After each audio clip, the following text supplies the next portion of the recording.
John Constantine, a Hellblazer podcast.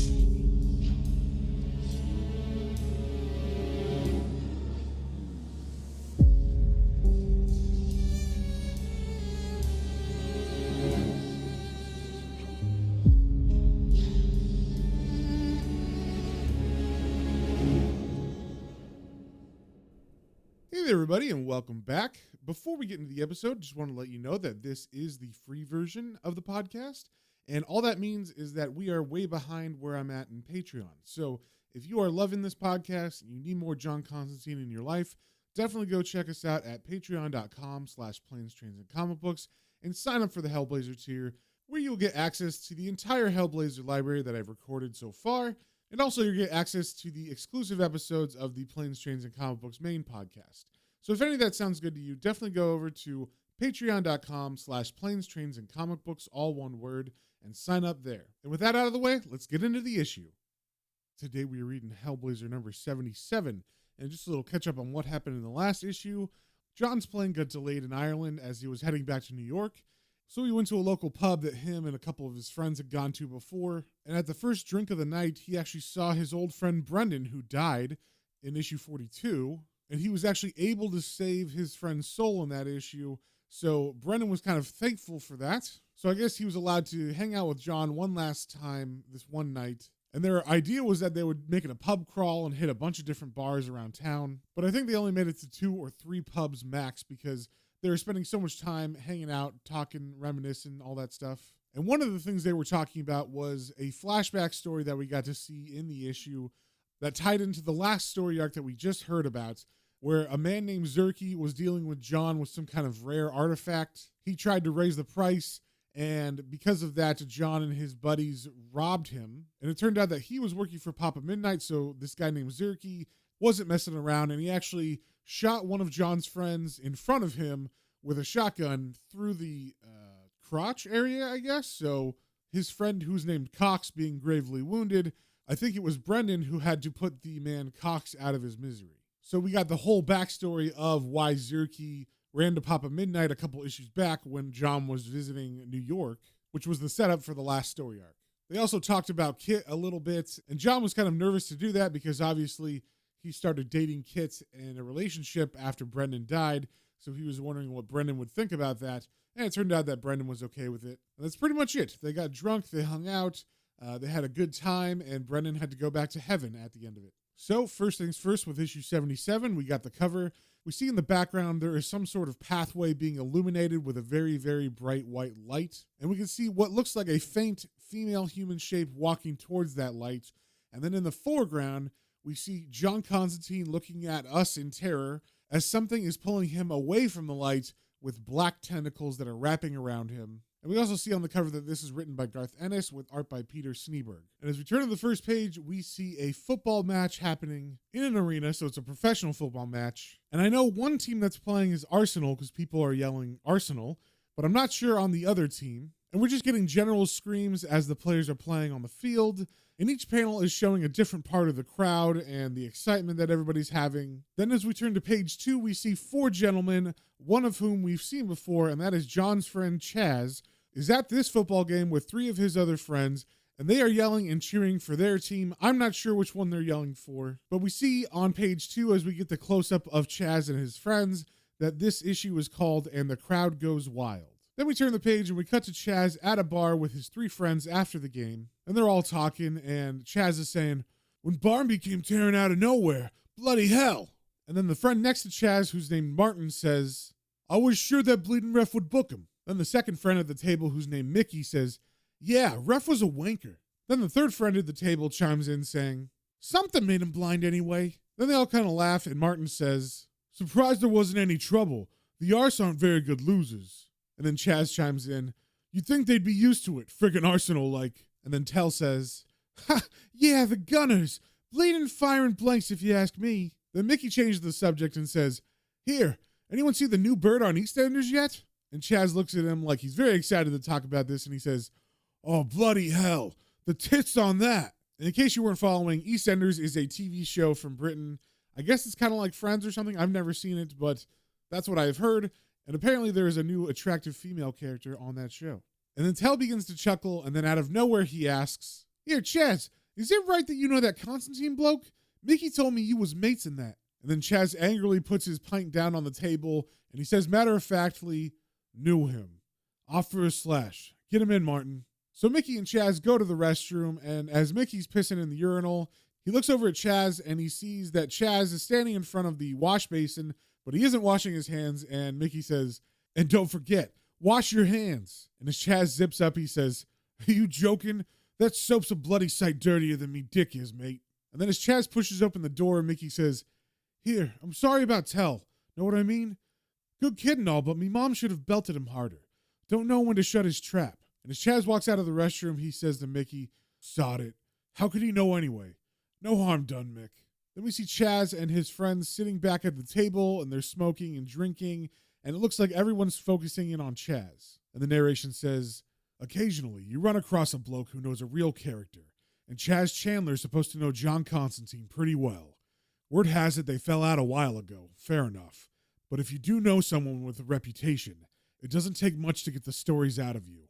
The anecdotes and the one-liners, the little myths you help to grow. It takes Chaz 5 pints and a packet of salt and vinegar." Then we see Chaz saying to his friends, "This is about 10 years ago, right?" Then as we turn the page, we see a flashback begin, and we see it is a very, very rainy night, and John has the driver's side door open as he talks to Chaz, letting all this water in, and Chaz's narration over this panel says, "John Constantine used to be in this band back in the 70s. Punk band. Bloody dreadful. Anyway, about 5 years after they split up, he gets a call from the drummer's girlfriend. Bloke's on smack apparently, and about to OD if he's not careful. She's leaving. If Constantine wants to help, feel free.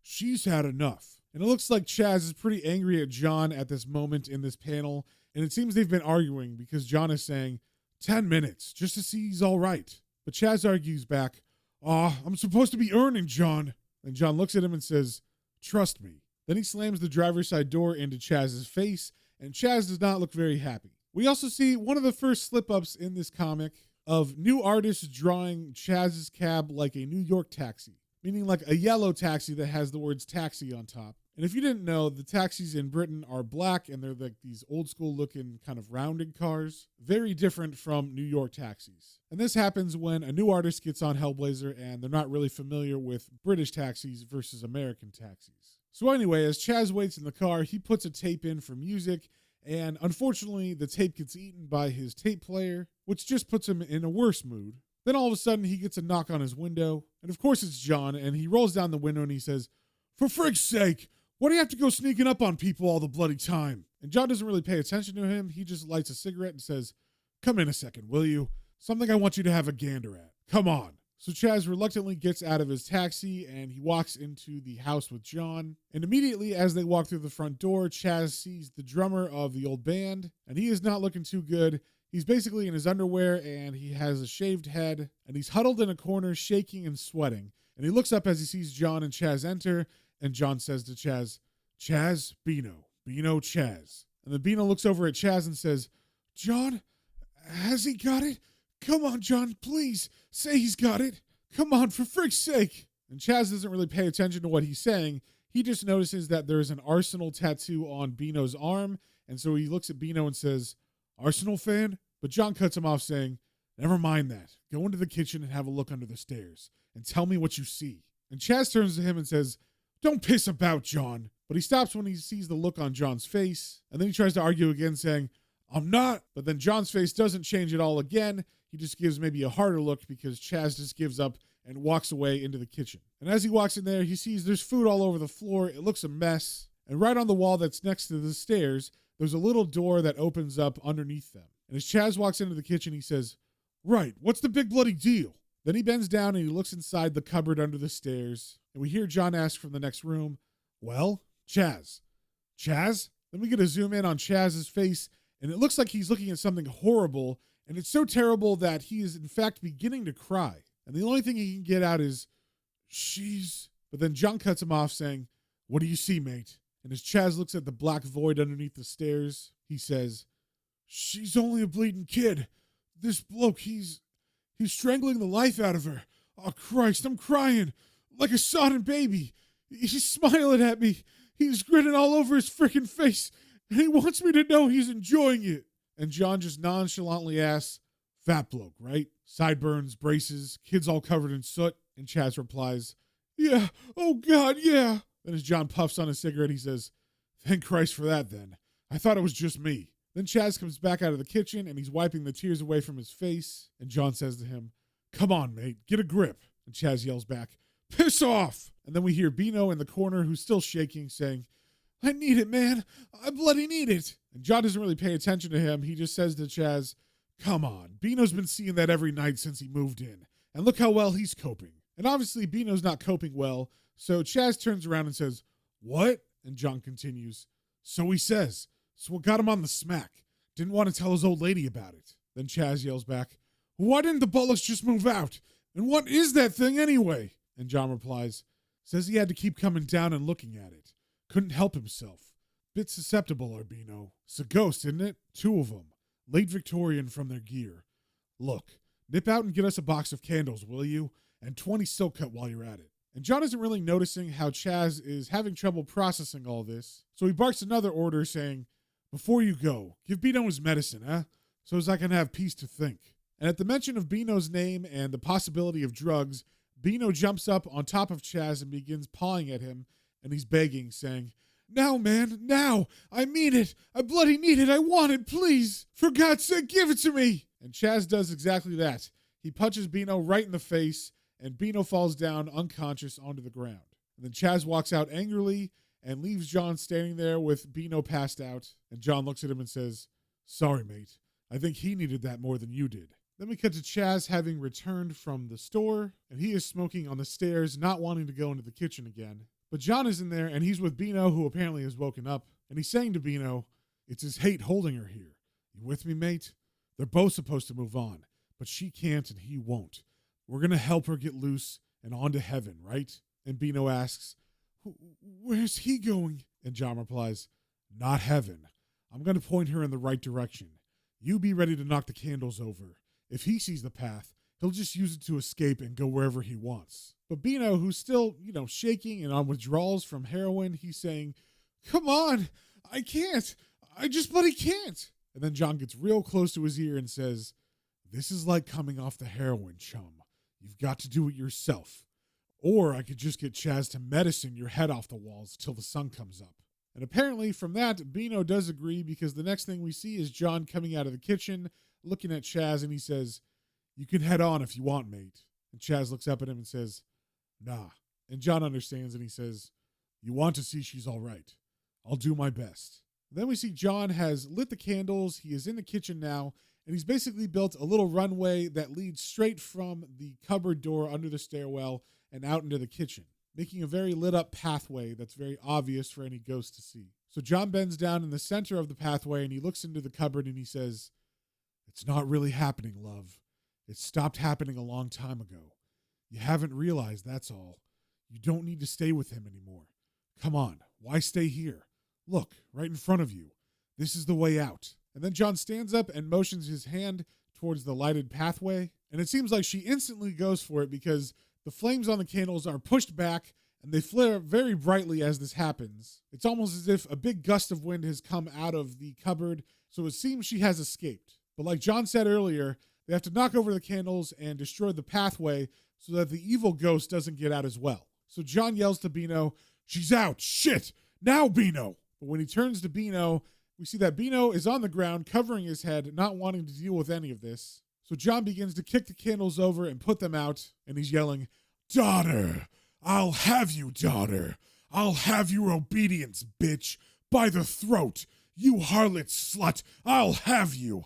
I'll have you. And it seems that while this evil spirit is doing his thing, the kitchen door has slammed shut, and Chaz is trying to open it, saying, John, open the door, mate. Come on, John. And then we cut to John frantically trying to kick out the candles, and he's yelling to Bino, Bino, get the rest of them. But Bino is still terrified on the ground, and the evil spirit is saying, come back, you little whore. And the spirit of the girl yells back, no. Then the evil spirit focuses on John, who's standing in front of the doorway, and he says, then you instead. I'll take you. and we see some black malevolent tentacles come from the door and wrap around John, and he yells out, "Beano!" And as Beano looks up in terror, he's still like halfway covering his eyes. We see the black envelop around John, and John gets pulled back into the cupboard, and he yells at Beano, "You arsehole!" And as John gets sucked into the blackness with that evil ghost, Chaz finally breaks through the door and he rushes in, but it's too late.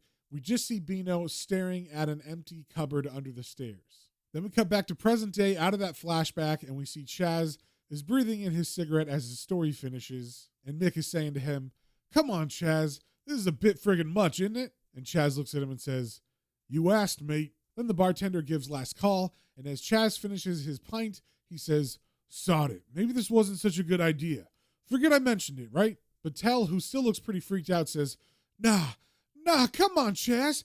Don't leave us hanging now, for God's sake." And as Chaz wipes his mouth, he says, "I don't know. Might be a bit much for you to believe." But Tell fires back, "Shit, not about bloody Constantine. Lenny Fisher says it was him done in Joe Hollis and Bill Carson. Remember? After the Northampton burned down, yeah? Well, Lenny says he put a curse on him, and next thing you know, they find Carson with his guts torn out and wrapped around Hollis's neck." But before Chaz can answer any of that, Martin chimes in saying, "Sounds more like your missus, Chaz." And Chaz does not think that's very funny, and he doesn't say anything. He just side-eyes Martin, and Martin takes a nervous drink, and then he says, "So what happened next, mate?" Then we flash back to some time after the first flashbacks incident, and we see we're at a church, and there seems to be a funeral happening, and this is the funeral of John, because everybody thinks that he died after being pulled into the cupboard by the evil spirit. So as people arrive at the church for the funeral, Chaz's narration says, "Yeah, well, if you're sure. So he's disappeared, right? Gone. I look bleeding everywhere I can think of for the bastard, and no joy. And then about a fortnight later, I get a phone call from this vicar in Clapham." And we see Chaz is walking through the front door, and he's talking to the priest, who we've seen before. It's John's old friend, Rick the vicar. And he's saying to Chaz, "Thank you for coming, Mr. Chandler." And Chaz shakes his hand and says, "You're, Reverend Nelson?" And the Reverend replies, "Rick, the others are inside if you'd like to come in." And as Chaz walks in the chapel, he starts fiddling with his collar like he's trying to pull it open so he can breathe. And he says, "I don't half feel an arsehole in this suit, mate. Oh, I'm sorry, Vicar." And Rick, who of course is a friend of John, doesn't really care about swearing, so he says, "Please relax, Mr. Chandler. The good Lord appreciates honesty. If you feel like an arsehole in your suit, you are quite at liberty to say so." And as they walk into the service area, we see a bunch of John's friends that we've known over the whole run of Hellblazer. We see Hedder, his Scottish friend. We see Brendan and Kit, Richie and Emma, and Raymondi. And in the very front pews, we see John's sister Cheryl sitting with her family, her husband, who I don't really remember his name because he's a dickhead, and little Gemma, his niece. And she's like maybe 3 or 4 years old here, so pretty young, and definitely before all the stuff that she's gone through in the series previously. So as Chaz walks in, he narrates to his friends, "Mind you, if I felt stupid before, you know when you're at a party and you don't know anyone, right? And you know you've bloody nothing in common with any of them. Yeah, well," and he leaves it at that. So basically, he doesn't know anybody here because he doesn't know any of John's other friends. So I guess just because he doesn't know anybody, he sits by Raymondi, who notices Chaz and says, "You'd think he'd have more friends than this, wouldn't you? John, I mean. Oh, I know he lived a rather shady life, but he could be such a lovely boy when he wanted to. I'm Ray, by the way." And Chaz just takes a seat next to him and says, "Right." Then we see Cheryl's husband side-eyeing Ray, and he says, "Bunch of queers and weirdos." But before he can say anything else, Cheryl turns to him angrily and says, "Don't you bloody start. He was my brother." Then we get to Rick, Hedder, and Brendan, who are talking in a corner, and Rick is saying, "Absolutely no hope, I'm afraid. He'd have shown up by now." And Hedder says, "Aye, we know that. What I'd like to know is, how come we're in a friggin' church instead of down the boozer? This is bloody Constantine we're talking about." And Brendan chimes in, "I was wondering about that myself." And then Rick looks at both of them kind of disappointed and says, "Chaps, the lady in the front row with the dullard and the child is John's sister. Call me an old fool, but I suspect she would like to send her brother into eternity with something a little more spiritual than 10 pints of lager and an endless litany of, 'It's what he would have wanted.'" Then we cut to Richie and Emma, who are sitting on the pews, and Richie is saying, "I couldn't find Gaz or Judith anywhere, Emma." And Emma replies, "It's okay, Richie." But Richie continues, "I tried, you know, But all those two do now is get screwed up and disappear for weeks at a time. And as they talk, we see Kit approach and sit down next to Emma. And Brendan comes over because at this time, Brendan and Kit are dating. And Emma and John have had a thing before. So Brendan goes behind her and he whispers to her, "I'm sorry for your trouble, love. He was a great fella. A great fella. Terrible thing, so it was. Terrible it should happen to a man as decent as John." And Emma doesn't really look at him. She just says, "Thanks." And before Brendan can say anything else, Kit looks over and says, "Brendan, I've left my ciggies in the car, love. Can you get them for us?" And Brendan looks at her confused and he says, "But you don't smoke." And then Kit just gives him a look like, "Go away." And he finally gets it, and as he walks away, he says, "I can take the bleeding hit, you know." And then Kit turns to Emma and says, "Wild, aren't they?" And Emma turns to her and says, "Huh?" And Kit continues, "Men, God help us if they ever get the vote." And this cheers Emma up a bit, and she begins to laugh, saying, "I'm sorry, I don't know." And Kit cuts her off, introducing herself, saying, "Kit, John used to visit me and your man there over in Dublin." And Emma replies, "Right. Hey, I didn't mean to upset your boyfriend." And Kit kind of gives a smirk and says, "Way out of that. I'm sure you've heard enough of that to last you a lifetime." And then Emma gets a little sad again and she says, "It's not just that. It's, God, this will sound terrible. I mean, John and I were pretty close, but I always got the impression he was drifting in and out of my life, you know? So he drifted in a while ago, and now, well, he's drifted out again." Then, as we turn the page, we see the service is beginning, and Rick is standing in front of everybody as he reads from the Bible, and he says, "I would like to begin with a reading from the book of Proverbs, chapter 21, verse 30.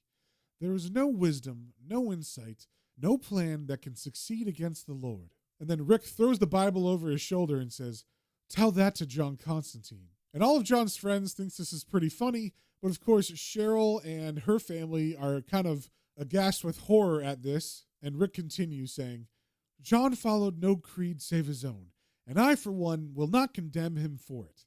He walked from darkness into light and back again, and made enemies from camps both good and evil on his way.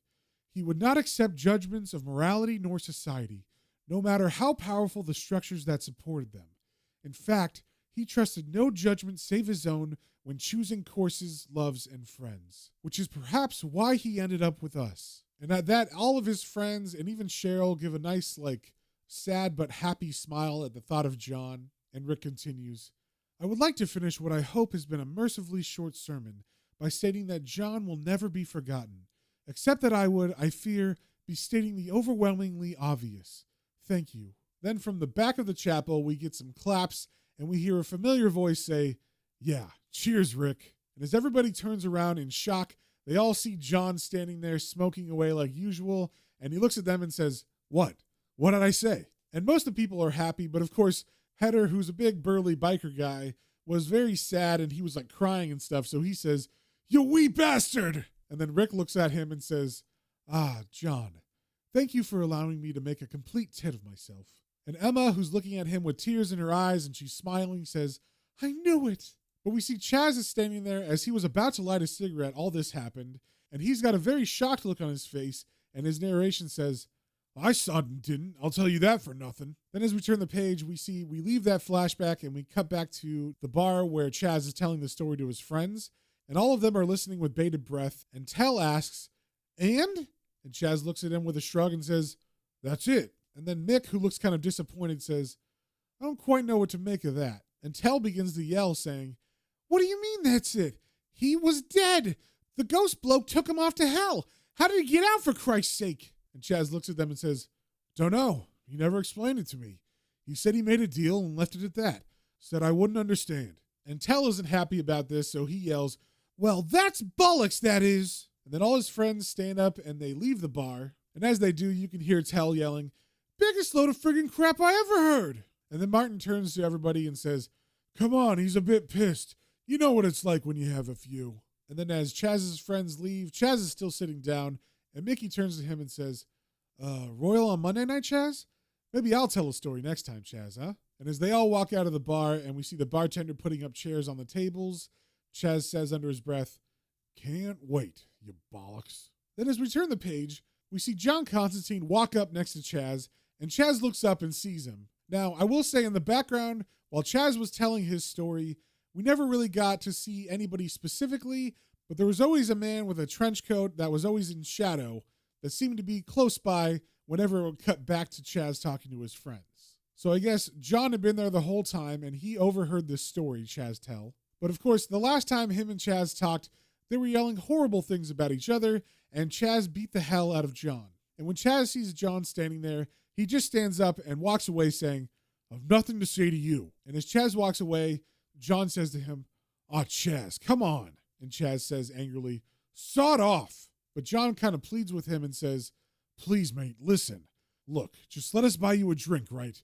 This place is closing, but we can get one down the road. Just hear me out, and after that, you can tell me to piss off if you want, and you'll never see me again, I swear." Then we cut to a hotel down the street where I guess the bar is open after normal hours, and John and Chaz are sitting at the bar top, and John is kind of apologizing about the choice of the bar, and he's saying, "Where else are you going to get a pint at this time of the night? Anyway, I'm sorry, mate. I said some friggin' horrible things to you. I was off me head with Kit leaving and pissed as a fart, but that's no excuse. I was a bastard, all right? I'm sorry." And Chaz doesn't really acknowledge John. He's just staring directly at the mirror behind the bar, and he asks, "So why'd you come back?" And John lights a cigarette and answers, "'Cause, well, I'm going to be winding things up soon. I wanted everything, put right." And Chaz, without any emotion, says, "Oh, is that all?" And then John tries to get a little bit more sentimental and says, "Well, it's because we're mates as well, for God's sake." And then Chaz takes a sip of his drink, not responding.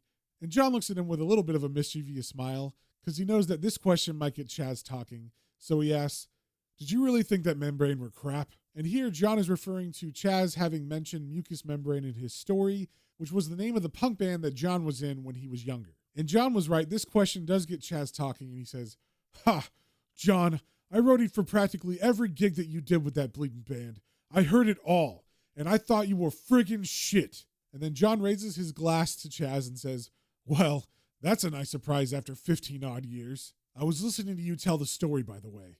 I'm sorry I never told you the end of it. Could have finished it better." And Chaz replies, "Yeah, well, that's always the frickin' problem, isn't it?" And then Chaz turns to John and begins to yell at him, saying, "You never used to tell me anything, because Chaz is a sodden moron. Chaz won't understand. And then I find out that's not the worst of it, because what you really think of me is that I'm just another arsehole married to a fat bitch." And as he's saying this, Chaz is pounding the bar, and the pint glasses are shaking and almost falling over, and the ashtrays are going wild and almost falling on the floor.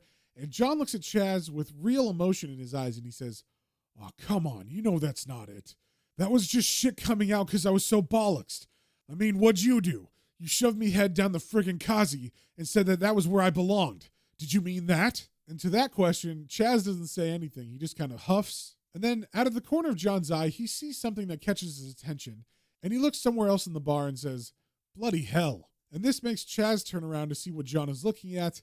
And what he's looking at is a pianist that starts playing in the hotel bar. And the pianist looks exactly like Nigel from Spinal Tap. And John says to Chaz, "Look at that friggin' pianist. That bloke is the bleeding spit of Nigel out of Spinal Tap." And then John gets off his stool and walks towards the man. And Chaz looks at the pianist and says, "Bugger me, he is." And then John goes over and leans on the piano as the man's playing. He says, "You've played it for her. Now play it for me." And the pianist looks up and says, "Eh?" And John lights a cigarette and says, "Play it for me, Nigel.